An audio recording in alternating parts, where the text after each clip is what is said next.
Hey everybody, it's Tyler with Gaia Force Gaming, and I'm here to share the deck list I played in the Top Cut Events Digimon Webcam Tournament.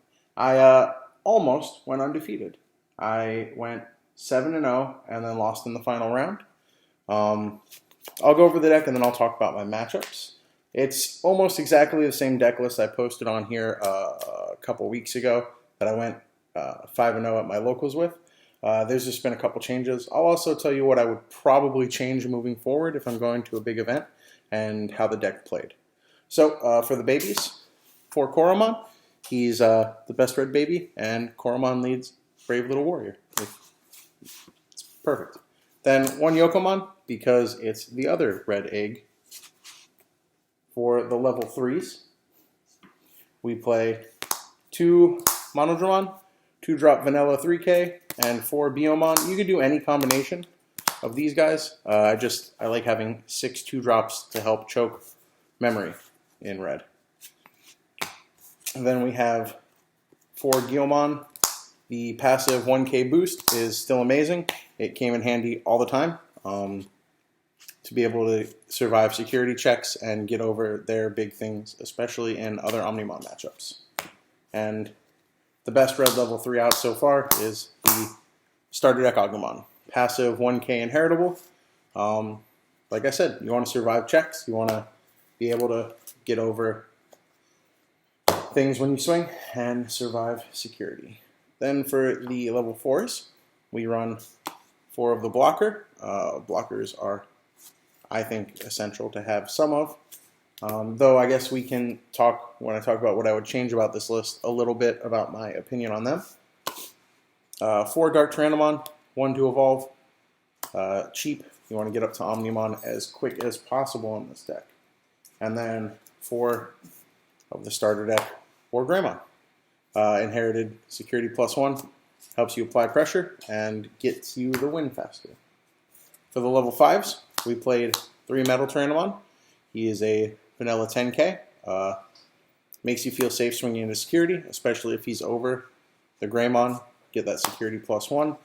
Honestly, I would almost always swing with him and get to security. Play 4 Groundramon. This is a much better card than people think. It's only 5 to play. There were plenty of times where I dead drew my opening hand, but I had one of these, and I just started my line at level 5 for 5 memory. And even though 5 memory is a lot to give your opponent, when you can drop an Omnimon, if they put you at 2 the following turn, it's worth it. 2 Skull Greymon, just having the on play to kill a blocker possibly is good. In red, you could still evolve up into it if you get stuck. I'm a fan of 2 Skull Greymon. 4 Phoenixmon, 2 cost level 6, 12K. It's right now the best choice. I think it's gonna a 2 cost to evolve is insane when you're trying to get to level 7, because if they try to choke you, you could still end up getting the Omnimon. 2 Volcanodramons. People run this in decks that aren't red, but red has the advantage of being able to evolve into it if they need to, or if it's not needed, if it's on play in that matchup. Security +1. Sometimes come in handy, but you don't always feel safe swinging into security with this, especially if you want to go into Omnimon the following turn. I still play the 1 of Gallantmon. I think Gallantmon is really strong. He closes out games. I didn't even play him against the 1 purple matchup I did have, and he still won me, I think, 2, maybe 3 games. Just, they put me at 4 memory. They had 1 security left. You play him. Still your turn, you swing, discards their security, and hits them for game. People, it just messes with their math, and it's really strong. Then the namesake of the deck, 4 Omnimon. I love Omnimon. Everyone loves Omnimon. I'm a meta creep. And then this was the change I made. I went down to 3 Gaia Forces instead of 4, and that was because I wanted to make room for 1 tie. Going with 1 tie, I don't regret it, even though I didn't play a single Rookie Rush in tournament. It was put in to help me with my matchup against Rookie Rush, so that if they tried to put me at 1, 1's like a hard spot to be in this deck sometimes. You want to be at 2. So getting the 3 is really strong. If they hit it in security, you play it for free. The security attack +1 helped. There were a couple games where this got played for free, and the extra security attack on a Volcanodramon, if you built it up with a Greymon, I took, I think, 4 security in one game like that, where I had it built from Koromon to Volcanodramon with a Greymon under it, and it's a security attack +3, and it just helped me two-shot them. So, as for things I might change, this might be a spicy take. The only games I lost were in the finals, and it was because I bricked not only like no rookies, no level 3s, but I didn't draw any level 5s. I didn't draw the 5-drop level 5. I just drew these guys in my opening hand, and it felt bad to give them that much memory and then not be able to capitalize on it in some way in the following turn. So I want to test. I'm not quite sure what the number is. I'm going to do some testing, but I think I'm going to drop 1 in 1 of these or 2 of these Greymons and put in 2 of the Angry Chicken Kakatorimon. And the reason is being able to drop a level 4 for 3 if you get stuck on it is, I think, could have made the difference in the event, and I think it's really strong just to have that option in your deck. I'll play test it and I'll see how I like it. As for my matchups for the Top Cuts event, I played in the Big Boy event, the 253-person event, I think it was. We had the most people out of the weekend. There were 4 events this weekend for anyone who is unsure. And I went 7-0. And then in the final round, I played against Claudio, who ended up winning the event. And he's a great player, phenomenal player. We had a great time. I really like everyone I met and played with. They were all super nice, and it was a great community feeling. But one of the biggest reasons I lost is I bricked really hard in the final 2 games about drawing any level. I missed 3s and 5s. I had 4s and 6s. So I couldn't even build momentum, and it was kind of rough. They were still, I did what I could. The first game was a lot closer than the second game, and he just ended up getting it with his Omnimon Blue deck. So my matchups for the event, I played Tyrannomon aggro, mainly red with Taigas and Flower Cannons. He actually got me game 1. That was my first and only loss until the finals. Spoiler alert. And I got him the next 2 games. That game, the deck is really cool. I really like Tyrannomon Red, but in the end, what it was I think not being able to use Taiga to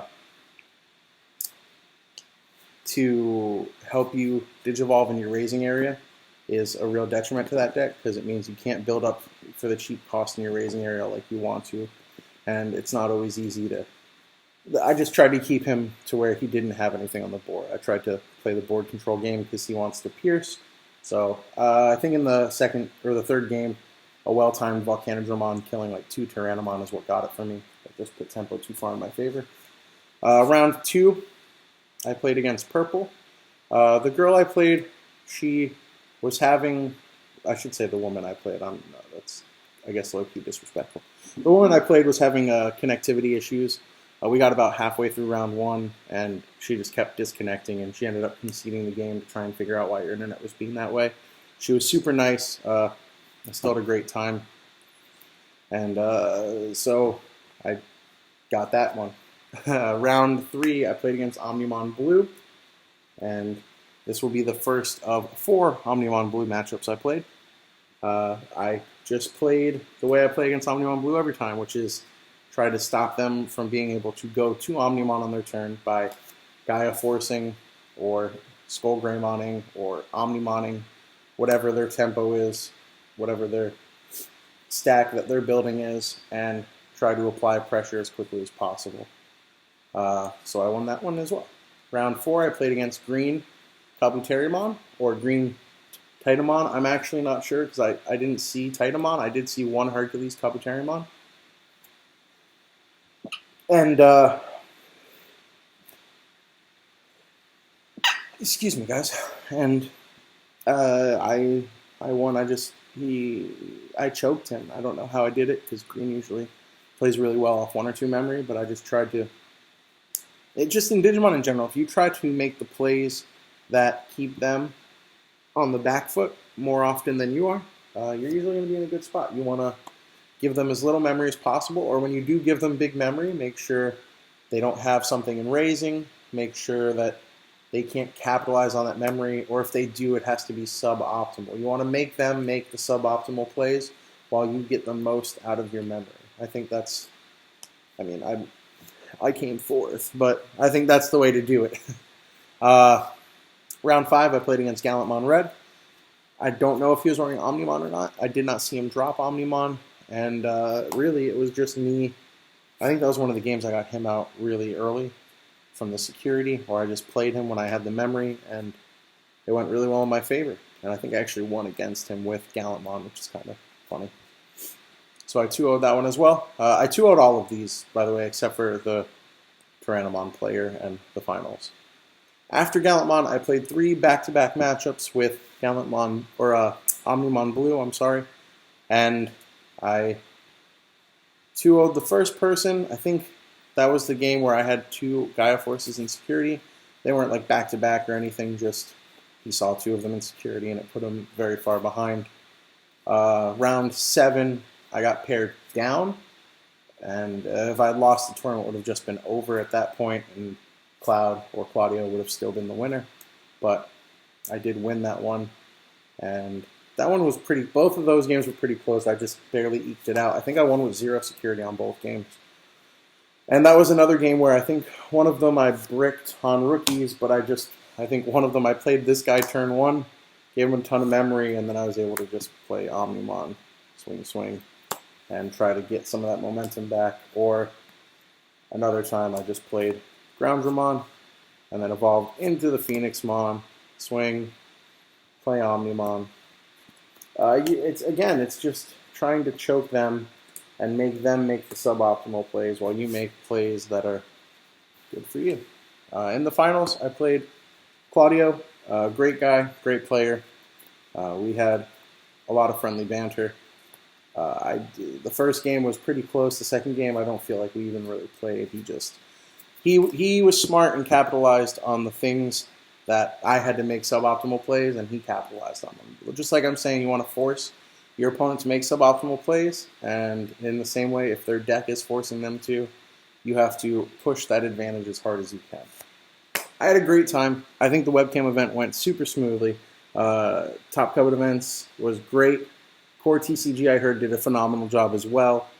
I met a lot of great people. I added them on Discord. We're going to be testing. If I played against you and I didn't add you on Discord, please reach out to me. I had a great time. I do think I'm going to try 1 or 2 of these guys. Maybe it's just 1. I just think it'll be fun and it's funny. I like the Angry Chicken.